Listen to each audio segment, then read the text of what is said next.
Trading with Dan O'Brien. Target Trading Academy.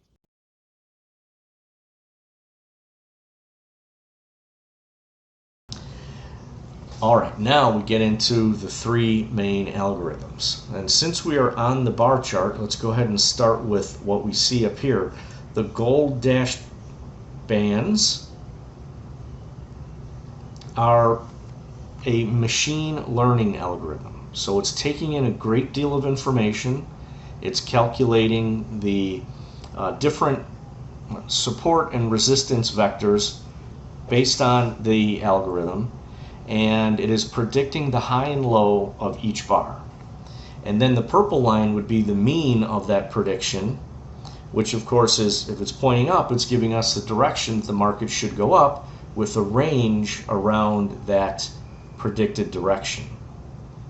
Correct, correct, correct, correct. And then we have enough acceleration in the price movement that the bands start to widen out a bit, and then when there's deceleration and the velocity of the movement slows down, they tighten up a bit. But the prediction here is down, and the prediction of the range here and a little bit before that is a little bit off because it had exploded off the lows, and then it tightens up and it's pretty much right on the money there and there and there and so forth.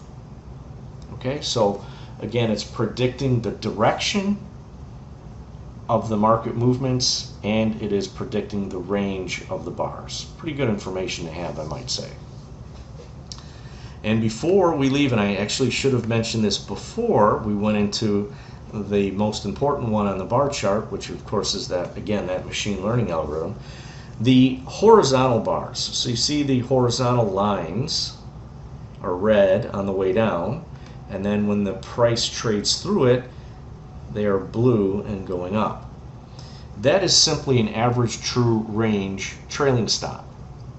Now the trading program itself has its own order strategy logic that when a trade is entered into, the targets will come out and the trailing stop will come out, and it's automated to move quickly to reduce risk when we're right on the trade. But there are times where the market will make this very big move, and we can tell quickly this should be a nice big runner. And if someone wants to hold on to it for as long as possible, this average true range trailing stop can be wonderful, because it gives you enough room to hold on to or hold through the periods of the normal back and forth, but it never will go down. When the market goes down, it goes sideways, so it won't drop your stop. Okay, now that is something that, again, can be used when either the market is trending down or trending up on very, very strong moves. Other than that, the trailing stop that comes out naturally is working for you. Okay, so that's everything on the bar chart, including the bars, 6-10 tick charts. Now, let's move on to these two algorithms down here on the bottom. So, the top indicator is split into two, as you can see, a blue dashed line and a white dashed line. And there are some horizontal lines here as well. And what I'd like you to think of, as my pointer's over here, is think of this whole range here as a probability distribution, where the middle part is the range where there's really, you're not in an extreme tail, like 3 standard deviations away from the mean of a normal distribution. We're not talking about in the middle there. So we're not I'm just sorry, thinking about a few things at once here.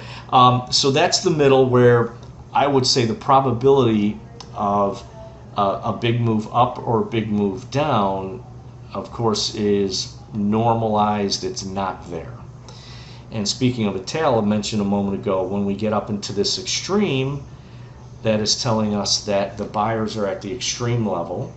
Thus, we have green lines here, which I'll explain in a moment.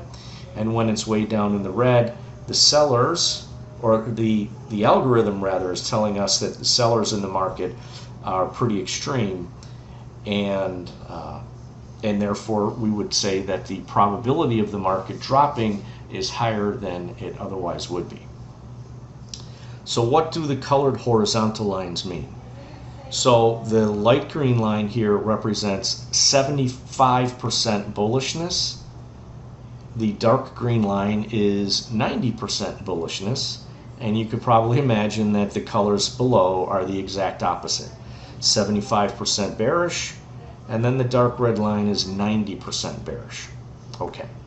Now, what is the difference between the blue dashed line and the white dashed line?